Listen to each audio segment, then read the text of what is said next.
Di game Resident Evil, biasanya desain bos itu bisa dibilang paling niat banget istilahnya. Tapi justru karena niat banget itu, ya kadang ada aja yang kelewat banget niatnya. Bukannya makin serem, tapi malah kesannya absurd. Dan di video ini, gue bakal bahas 7 bos Resident Evil yang desainnya itu absurd, bre. Dan ya, ini menurut gue pribadi ya, bre. Kalau lu suka bahasan kayak gini, tinggal tekan like sama subscribe biar gue makin rajin upload konten kayak gini. Kalau udah, gas lanjut.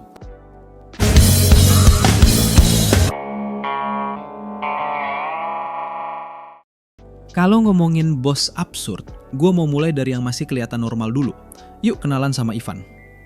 Sekilas, Ivan ini mirip Mr. X dari Resident Evil 2. Sama-sama tyrant tinggi gede, cuma Ivan ini versi yang lebih niat tampil. Dia varian khusus T-103 yang dibuat Umbrella buat jadi bodyguard Sergei Vladimir. Bahkan bisa ngerti bahasa manusia dan pakai senjata. Secara konsep sih menarik. Nah, yang absurdnya itu pas lihat desain karakternya. Kalau soal serba putih, ya masih oke lah. Masih bisa dianggap Mr. X versi formal. Tapi, kacamatanya itu loh. Maksud gue, kenapa harus pakai kacamata modelan gitu sih? Apa nggak ada desain lain? Walaupun itu ada fitur kayak head-mounted display buat nerima data taktis real time. Jadi secara lore sih emang keren. Dan itu yang bikin Ivan absurd menurut gue. Umbrella niat bikin senjata biologis mematikan. Tapi yang keluar malah monster yang auranya si paling sigma banget. Bukan jelek, tapi justru terlalu slay buat monster Resident Evil. Lanjut ke Deborah Harper. Deborah ini adiknya Helena. Dan ceritanya tragis banget. Dia dijadiin Sandra sama The Family, organisasi yang dipimpin Simmons, buat maksa Helena bantu rencana outbreak di Tall Oaks. Dan yang lebih messed up, Deborah akhirnya dijadiin eksperimen lalu terinfeksi C-virus. Karena ada anggota The Family yang tertarik sama tubuh muda dan sehatnya. Udah kedengeran disturbing kan bre? Tapi tunggu sampai mutasinya muncul. Pas Deborah berubah jadi BOW, jujur desainnya agak sus. Sekarang kalau lu lihat bentuk mutasinya kayak gini,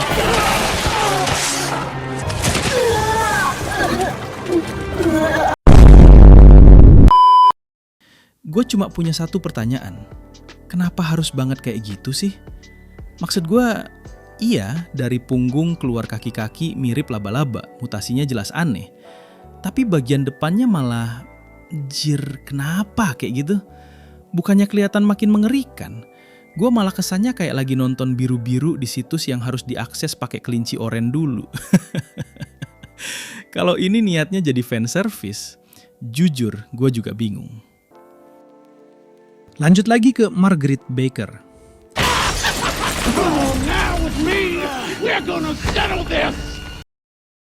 Jujur ya bre, awal main Resident Evil 7, gue nggak nyangka pas lawan Margaret, gue bakal disuruh nembak bagian itu.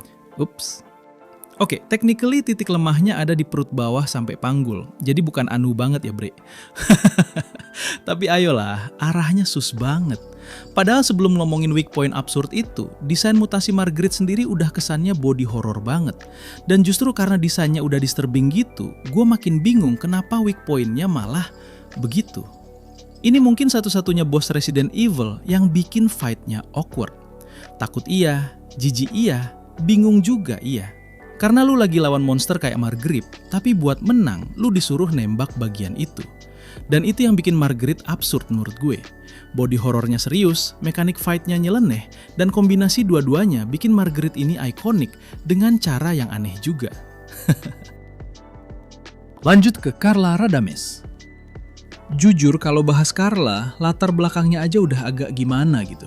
Karena dia itu klon Ada Wong yang lahir dari obsesinya Simmons, bahkan dibentuk lewat eksperimen C-virus.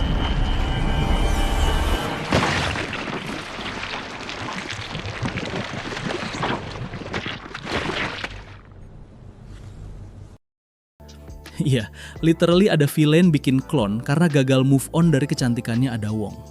Anjay. RE6 emang kadang nulis plot kayak lagi halu. Tapi yang bikin absurdnya itu ada di mutasi Carla. Setelah Carla ditembak dari helikopter sama anak buah Simmons, dia sebenarnya udah sekarat. Harusnya game over buat Carla kan? I would have helped you. Tapi bohong. Dalam kondisi begitu, dia masih sempat nyuntik dirinya sendiri pakai si virus yang diperkuat. Dan dari situ semuanya lepas kendali. Carla nggak berubah jadi final boss biasa. Dia ngalamin mutasi yang terus tumbuh tanpa henti sampai sebagian besar kapal nyatu sama tubuh mutasinya. Nah ini yang absurd. Boss fight-nya berasa bukan lawan monster, tapi kayak masuk rumah hantu pasar malam. Ada tangan keluar dari dinding, ada muka Carla ngalangin jalan atau dipojokkan, ada Carla Spores nongol kayak penampakan yang lewat. Terus di akhir, lu lawan muka mutasi Carla yang di belakangnya ada tabung nitrogen. Dan lu udah tau lah endingnya gimana. Dan menurut gua, itu yang bikin mutasi Carla nyeleneh. Biasanya mutasi Resident Evil bikin makhluk. Kalau Carla, agak lain sih. Lanjut ke Morpheus di Duval. Morpheus ini mantan eksekutif Umbrella, terus banting setir jadi bioteroris. Harusnya auranya serius, vibe-nya calon villain gede lah ya. Tapi dari awal ada satu hal yang bikin dia beda, yaitu obsesif sama kecantikan. Sampai operasi plastik demi ngejar versi ideal dirinya sendiri. Baru tahu di universe Resident Evil ada jasa oplas juga. Dari sini aja udah agak nyeleneh bre. Tapi yang bikin dia masuk list ini, pas dia nyuntik diri pakai T+G virus setelah kena granat dari Bruce sama Fongling. Gue kira bakal jadi tyrant brutal kayak biasa. Yang muncul malah mutasi yang elegan dan agak slay. Fisik awal emang cowok, tapi pas mutated malah bentuknya feminim. Mana sampai punya paket bonus segala. Ya lu tau lah maksudnya bre. Tapi lucunya, ini memang ada penjelasannya.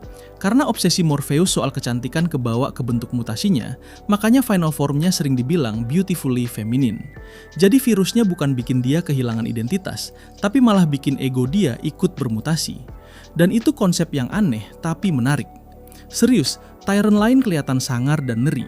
Kalau Morpheus kayak mau fashion show. Dan jujur pas lihat bentuk mutatednya, apalagi bagian rambutnya, yang keinget di kepala gua itu ya Jamet Sasuke. Maaf bre, aura Jamet Sasuke-nya menurut gua ada.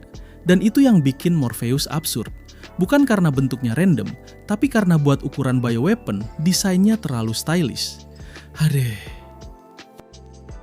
Balik ke Resident Evil 6. Sekarang yang masuk list itu Derek Clifford Simmons. Nah, Simmons ini villain utama di campaign Leon. Dia pemimpin The Family dan dalang di balik outbreak Tall Oaks yang ngebunuh Presiden Adam Benford. Jadi, harusnya final boss ini serius banget. Tapi yang bikin Simmons absurd menurut gue, mutasinya kelewat banyak anjir. Dan ini mulai setelah dia kena enhance virus buatan Carla Radames. Harusnya satu virus bikin satu jalur mutasi yang konsisten minimal. Nah kalau Simmons ini nggak gitu. Awalnya dia berubah jadi monster quadruped berkaki 4. Masih masuk akal, masih kerasa bioweaponnya dikit. Tapi habis itu berubah lagi jadi mirip Centaur. Bahkan bisa nembak dengan nama kerennya itu Bone Projectiles. Aman, masih sama-sama monster berkaki 4. Terus ganti lagi nih, jadi monster dinosaurus theropoda jenis karnivora. Dari Centaur mendadak jadi dinosaurus. Lumayan juga jauhnya. Dan yang jadi monster dinosaurus itu belum kelar.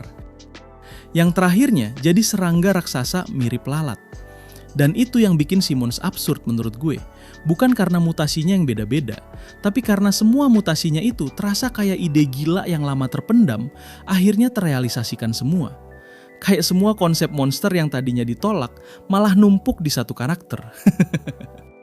Nah, yang terakhir, Nyx dari Resident Evil Outbreak File 2. Nah, Nyx ini sebenarnya senjata biologis eksperimental buatan Umbrella, dan dari konsepnya aja udah beda dari senjata biologis lainnya. Karena dia punya kemampuan menyerap makhluk hidup lain ke tubuhnya, bahkan Tyrant R pun bisa diembat sama Nyx ini.